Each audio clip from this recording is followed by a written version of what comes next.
রাজধানীর ওয়েটিং লিস্টে নাম থাকা যাত্রীদের জন্য সুখবর। এবার থেকে রাজধানীর কনফার্ম টিকিট না পেলে এয়ার ইন্ডিয়ার ফ্লাইটে নির্দিষ্ট গন্তব্যে যাওয়ার সুযোগ মিলতে পারে। সম্প্রতি এয়ার ইন্ডিয়ার সঙ্গে এই মর্মে চুক্তি স্বাক্ষর করেছে আইআরসিটিসি। অবশ্যই এই রুটে এয়ার ইন্ডিয়ার ফ্লাইট থাকতে হবে। রাজধানীর এসি প্রথম শ্রেণীর যাত্রী যাদের নাম ওয়েটিং লিস্টে রয়েছে তাদের বিকল্প হিসাবে এয়ার ইন্ডিয়ার ফ্লাইটের টিকিট অফার করা হবে। তবে এসি 2 টায়ার এবং এসি 3 টায়ারের যাত্রীদের এই সুবিধা পেতে 2000 টাকা পর্যন্ত বাড়তি খরচ করতে হবে। এক সপ্তাহের মধ্যেই বিষয়টি চূড়ান্ত হবে বলে জানিয়েছেন এয়ার ইন্ডিয়ার প্রধান অশ্বিনী লোহানি।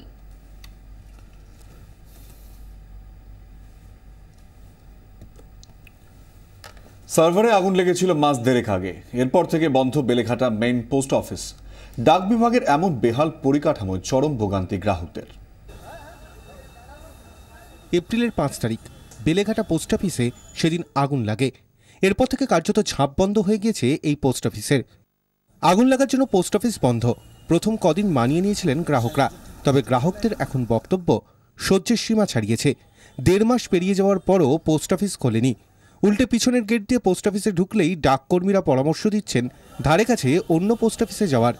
আর টাকা তুলতাম, এখন বলছে অন্য পোস্ট অফিস থেকে তুলে নেন। এই পর্যন্তই জানি, বুড়া মানুষ বোঝেই তো। মাসে ম্যাচিউর হয়ে গেছে এনএসসি গুলো, এখনো অবধি মানে না খোলার জন্য আমরা ওটাকে পাচ্ছি না আর কি। ডিপোজিটগুলো ঠিক সময় মতো দিতে পারছি না, ফলে অন্য জায়গায় গিয়ে ডিপোজিট দিতে হচ্ছে। কাছে পোস্ট অফিস থাকতে আমাদের কাকুর কাছে যেতে হচ্ছে। আমাদের গিয়ে বলছে যে আপনার কাকুর কাছে ওখানে যান। কাকুর কাছে গিয়েও দেখছি একই রকম অবস্থা। ওইখানে আমাদের পাসবই আপ টু ডেট হচ্ছে না, তারপর এখানে এমআইএস এর টাকা পাচ্ছি না। কি বলছেন পোস্টমাস্টার? এখন আমাদের রেস্টোরেশন চলছে, সে সম্পূর্ণ হয়ে গেছে, আর 1-2 দিনের মধ্যে আমরা খুলে দেব। পোস্টমাস্টার আশ্বাস দিচ্ছেন বটে, তবে তাতেও আশ্বস্ত হতে পারছেন না গ্রাহকরা। প্রায় 1.5 মাস ধরে বন্ধ স্বল্প সঞ্চয় বা এমআইএস এর টাকা তোলা। ম্যাচুরিটির পরও মিলছে না টাকা, তাই রীতিমতো বিপাকে গ্রাহকরা। তারা শুধু অবাক হয়ে বলছেন, এমন বেহাল পরিকাঠামো ডাক বিভাগের। পোস্টমাস্টার অবশ্য যদিও বলছেন 2-1 দিনের মধ্যেই খুলে যাবে পোস্ট অফিসটি, তবুও বেলেঘাটার এই মেইন পোস্ট অফিসটি খুলতে কেন এত সময় লাগছে তা নিয়ে প্রশ্ন তুলছেন গ্রাহকেরাই। 24 ঘন্টার জন্য ক্যামেরায় সঞ্জীব সাহার সঙ্গে সোমা দাস, কলকাতা। কাল নতুন সরকারের শপথ। নতুন সরকারের কাছে কি প্রত্যাশা টলিউডের, কি বলছেন পাওলি, সুরজিৎ, নুসরাত? শোনা যাক। আমি প্রথমেই কংগ্রাচুলেশনস জানাবো টিএমসি আর দিদিকে। টেলিভিশন মাধ্যমে যারা কাজ করেন তাদের যদি একটু এসি ফ্লোর দেওয়া যায়, একটু কমফর্ট জোনে রাখা যায়, কাজটা অনেক ভালো হয়। সিঙ্গেল স্ক্রিন বলবো, সিঙ্গেল স্ক্রিনের যদি কাউন্ট বাড়ানো যায়, এগুলো অরিজিনাল সাবজেক্টস অন্তত সেইগুলোর ক্ষেত্রে যদি একটু সাবসিডি ব্যবস্থা করা হয়। এখন নতুন সরকার এর আগেও টলিউড ইন্ডাস্ট্রি নিয়ে যথেষ্টই ভাবনা চিন্তা করেছে বলে আমার ধারণা, এবং সেটা যে তাদের মাথায় আছে টলিউড ইন্ডাস্ট্রি, সেটা তাদের কাজে কিন্তু বারবার আমরা দেখেছি। এবং আমার যেটা মনে হয় যে ধরো টলিউড ইন্ডাস্ট্রি যারা বড় বড় প্রডিউসার, বড় বড় ডিরেক্টর, তারা যেমন আছে, কিন্তু যারা নতুন সিনেমা করছে, নতুন ডিরেক্টর থেকে শুরু করে ছোট প্রডিউসার যারা, তাদের দিকে একটু টলিউড ইন্ডাস্ট্রি বা সরকারের দেখা দরকার। Everybody expects a lot from the government, so I am just one among them. শুভেচ্ছা কত রকম হতে পারে। জয়, শপথ গ্রহণ সবকিছুই মিষ্টি হয়ে উঠছে ক্ষীরের এক শুভেচ্ছা উপহারে। হাওড়ার একটি ছোট্ট মিষ্টি প্রতিষ্ঠান তৈরি করেছে 2.5 ফুটের ক্ষীরের দিদি। উৎসাহ দিয়েছেন হাওড়ার বিধায়ক অরূপ রায়।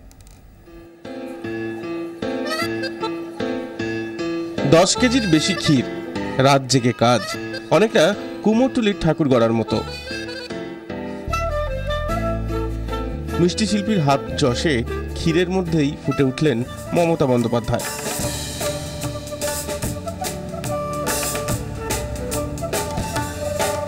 নিখুঁত কিনা, ক্ষীরের দিদি ব্যাপারটাই ঠিক কিনা, এসব আলোচনা ছাপিয়ে নাড়া দিচ্ছে কেষ্টবাবুর অভিনব শুভেচ্ছা। 11.5 কিলো ক্ষীর লেগেছে এবং এটা 3 দিন ধরে তৈরি হয়েছে। হ্যাঁ, এর জন্য আলাদা আমাদের মিস্ত্রি আছে, তার সাথে আমরা সহযোগিতা করে জিনিসটা উভয় যৌথভাবে এটা তৈরি করেছি। এর আগেও হয়েছিল ক্ষীরের দিদি। 6,000 টাকা দিয়ে নিয়ে নিয়েছিলেন এক তৃণমূল কর্মী সমর্থক। অরূপ রায়ের পাড়ার দোকান, সেখানেই তিলে তিলে গড়ে উঠেছেন মমতা। অরূপবাবু বলেছেন, দিদির হাতে এই উপহার তুলে দেওয়ার উদ্যোগ নিচ্ছেন। নতুন সরকার গঠনের উৎসবে এই ক্ষীর যোগ অভিনব, সন্দেহ নেই। অনেক মিথ্যাচার, অনেক কুৎসা, অনেক কিছু হয়েছে, কিন্তু মোদের জনপ্রিয়তা, জনসমর্থনটাকে কখনো কমাতে পারেনি কেউ। বরং যত কুৎসা করেছে তত বেড়ে গেছে জনসমর্থন। এইটা একটু আবেগ, এই আবেগে একটা কর্মী সে এটা তৈরি করেছে। অরূপদার সাথে কথা হয়েছে এবং অরূপদা বলেছে তুই বানা, আমি দেখছি, নিয়ে যাবো তোকে।